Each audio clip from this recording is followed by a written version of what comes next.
Finance ಗಂಭೀರವಾದಂಥ ವಿಚಾರನೆ, ಅಷ್ಟೇ ಗಂಭೀರವಾದ ವಿಚಾರ ಇದು. ಈಗ ಮೊನ್ನೆ ಘೋಷಣೆ ಕೂಗ್ತಾರೆ ವಿಧಾನಸೌಧದಲ್ಲಿ. ಅದ್ರ ಬಗ್ಗೆ ಕ್ರಮ ತಗೊಳ್ಳೋಕೆ ಈಗಾಗಲೇ ಮುಖ್ಯಮಂತ್ರಿಗಳು ಸೂಚನೆ ಕೊಟ್ಟಿದ್ದಾರೆ.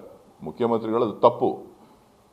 ಯಾರೇ ನಮ್ಮ ರಾಜ್ಯದಲ್ಲಿಲ್ಲ, ನಮ್ಮ ರಾಷ್ಟ್ರದಲ್ಲಿ ನೀವು ಯಾಕೆ ಮಂಡ್ಯದಲ್ಲಿ RSS ಅವರು ಕೂಗಿರೋದು, BJP ಅವ್ರು ಕೂಗಿದ್ದನ್ನ ಯಾಕೆ ದೊಡ್ಡದಾಗಿ ಮಾಡ್ತಾ ಇಲ್ಲ?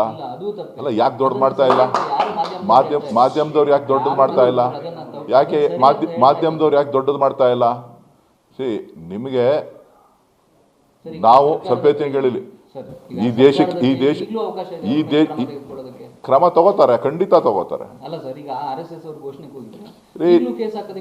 ನೋಡ್ರಿ, ನಮ್ಗೆ ಕೇಸ್ ಹಾಕೋದ್ರಿಂದ ಪರಿಹಾರ ಸಿಗೋದಿಲ್ಲ.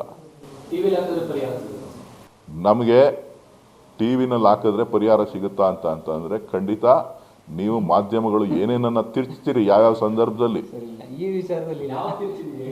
ಎಲ್ಲಾನು ತಿರ್ಚ್ತೀರಿ. ನೀವೇ ಹೇಳ್ಬೇಕು. ನಾವು ಒಳ್ಳೆ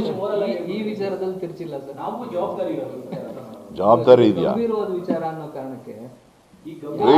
ರೀ? ಸ್ವಲ್ಪ ಕೇಳಿಲಿ. ಕಳೆದ 10 ವರ್ಷಗಳಲ್ಲಿ ಭಾರತೀಯ ಜನತಾ ಪಕ್ಷವನ್ನ ಎಷ್ಟು ಪ್ರೊಜೆಕ್ಟ್ ಮಾಡಿದಿರಿ ಅಷ್ಟು ನೀವು ಗ್ರೌಂಡಲ್ಲಿ ತೋರಿಸಿ. ಏನು ಹೇಳಿ?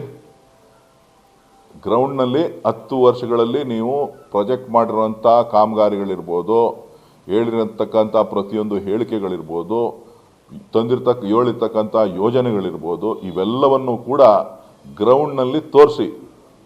ಎಲ್ಲೆಲ್ಲಿ ಬಿಟ್ಟೋಗಿದೆ, ಎಲ್ಲೆಲ್ಲಿ ಕಳೆದೋಗಿದೆ ಅಂತ ಆಮೇಲೆ ನಿಮಗೆ ಗೊತ್ತಾಗುತ್ತೆ. ನೀವು ನಿಷ್ಪಕ್ಷಪಾತವಾಗಿರಬೇಕು ಅಂತ ಹೇಳಿ ನಾನು ಬಯಸ್ತೇನೆ. ನಿಮ್ಮ ಬಗ್ಗೆ ಗೌರವ ಇದೆ. ನೀವು ನಮ್ಮನ್ನು ಸ್ವಲ್ಪ ಕನ್ಸಿಡರ್ ಮಾಡ್ತೀರಿ ಅಂತ ಅಂದ್ಕೊಂಡಿದ್ದೀನಿ. ಆಗ್ಬೋದಾ?